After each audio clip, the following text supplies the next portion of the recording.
వేదికను అలంకరించినటువంటి అతిరథ మహారథులు, Telugu Desam party, Janasena party నుంచి కథలు వచ్చినటువంటి నాయకులు, జన సముద్రంలాగా మారించినటువంటి మా యొక్క కార్యకర్త సోదర సోదరీమణులు, మన తెలుగు మహిళలు, వీర మహిళలు, ఉత్తరాంధ్ర నుంచి కథలు వచ్చినటువంటి ప్రతి ఒక్క సోదర సోదరీమణికి కూడా స్వాగతం సుస్వాగతం పలుకుతూ ఈ యొక్క సభా మందిరం మీ అందరి కోసం ఎదురు చూస్తుంది.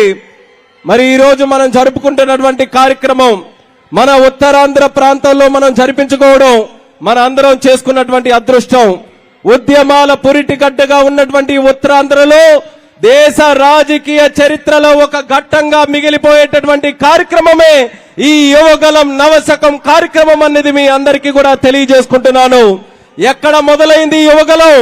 జనవరి 27 కుప్పంలో మొదలైనటువంటి యువగలానికి చిత్తూరు చిందులేసింది, కడప కదిలింది, కర్నూలు కన్నుల పండుగగా మారింది, అనంతపురం ఆత్మీయతను చాటుకుంది, నెల్లూరు నడుము బిగించింది, ఒంగోలు ఉరకలేసింది, గుంటూరు గర్జించింది, కృష్ణమ్మలా కరుణ చూపించింది, గోదావరి గర్జించింది, విశాఖపట్నం విజృంభించింది, విజయనగరం విజయ పతాకాన్ని ఎగరేసింది.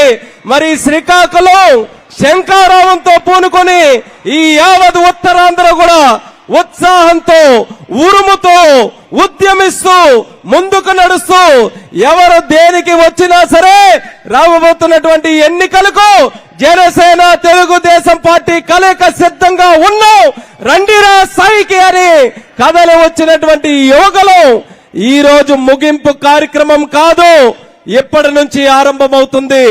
ఇదే ఉత్సాహాన్ని మనం కొనసాగించాలి. మరొక 100 రోజులు ఓపిక పట్టాలి.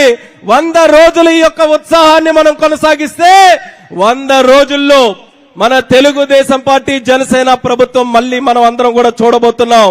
100 రోజుల్లో రాష్ట్రానికి పట్టినటువంటి శనిని మనం వదిలించుకోబోతున్నాం.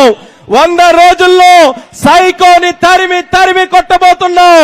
100 రోజుల్లో రైతుల్ని మళ్ళీ రారాజులు చేయబోతున్నాం. 100 రోజుల్లో యువకులకి మళ్ళీ మంచి ఉపాధి అవకాశాలు కల్పించబోతున్నాం. 100 రోజుల్లో బడుగు బలైన వర్గాల్ని మళ్ళీ అట్టడుగు ఉన్నటువంటి వర్గాలని మళ్ళీ పైకి తీసుకొని రాబోతున్నాం. 100 రోజుల్లో దళితుల పైన, ఆడపడుచుల పైన జరుగుతున్నటువంటి అన్యాయాలని, అగాత్యాలకి అడ్డం పెడుతున్నాం.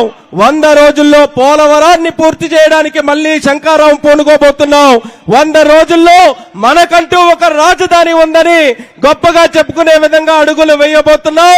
వీటన్నిటికంటే నేను తెలుగోడినిరా, నేను ఆంధ్రుడినిరా అని ప్రపంచం మొత్తం గర్వపడే విధంగా రొమ్ము విరిచి ముందుకు నడిచేటటువంటి రోజులు 100 రోజుల్లో మనం చూడబోతున్నాం. దానికి ఈ రోజు జరుగుతున్నటువంటి సభ సాక్ష్యం అనేది కూడా మీ అందరికీ తెలియజేస్తున్నాను. అందుకనే ఇదే ఉత్సాహంతో ఈ 100 రోజులు ఏ రకంగా 4.5 సంవత్సరాలు కష్టపడ్డామో అదే తీరుతో ముందుకు నడవాలి. 4.5 సంవత్సరాల క్రితం గుర్తుపెట్టుకోండి, ఎన్నికల ఫలితాలు వచ్చిన తర్వాత ఆ రోజు ఎంత పెద్ద మాటలు అన్నారు. 23 ఎమ్మెల్యేలు గెలిచాం తెలుగుదేశం పార్టీ తరఫున, 3 ఎంపీలే గెలిచాం. తెలుగుదేశం పార్టీ పని అయిపోయింది, చంద్రబాబు నాయుడు గారి పని అయిపోయింది, ఇంకా పసుపు రంగు అనేది కనబడదన్నారు. ఒక్కసారి వచ్చి చూడండి నా కనుచూపు ఎంతవరకు కనబడుతుందో.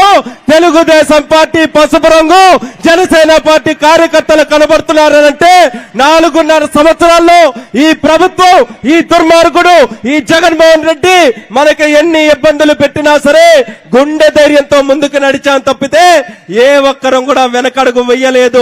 అది తెలుగుదేశం పార్టీకి, జనసేన పార్టీకి ఈ ఆంధ్రప్రదేశ్ మీద, తెలుగు గడ్డ మీద ఉన్నటువంటి నిబద్ధత అనేది మరొకసారి మనం అందరం కూడా చాటుకునే పరిస్థితికి వచ్చాం.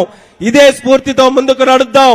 అందరూ కూడా కలిసికట్టుగా చాలా చక్కగా కార్యక్రమాలు ఈ రోజు వరకు కూడా నిర్ణయించుకొని ముందుకు నడుస్తున్నాం.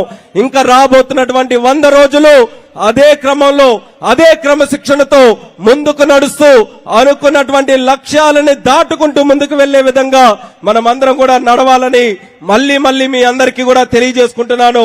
మరి ఈ రోజు ఈ సభలో చాలా మంది స్పీకర్స్ కూడా ఉన్నారు.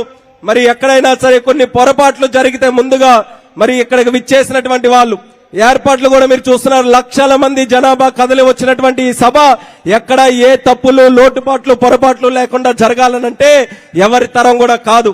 అందుకే పెద్ద మనుషుల్లా ఎవరికైనా ఎక్కడైనా బాధ కలిగినా ఎక్కడైనా ఏదైనా తప్పు జరిగిందని అనిపించినా సరే మనస్ఫూర్తిగా మీరందరూ కూడా క్షమించి ఇది మన కార్యక్రమం, మన కార్యక్రమంలో ఏ ఇబ్బందులు వచ్చినా సరే అది అందరం కూడా కలిసికట్టుగా భరించాలనే ఆలోచనతో అందరూ కూడా ఆశీర్వదించండి. ఈ రోజు ఈ సభను చూసి బాధపడాల్సినటువంటి వ్యక్తి ఎవరైనా ఉన్నారనంటే అది ఒకే ఒక్కడు తాడేపల్లిలో పడుకున్నటువంటి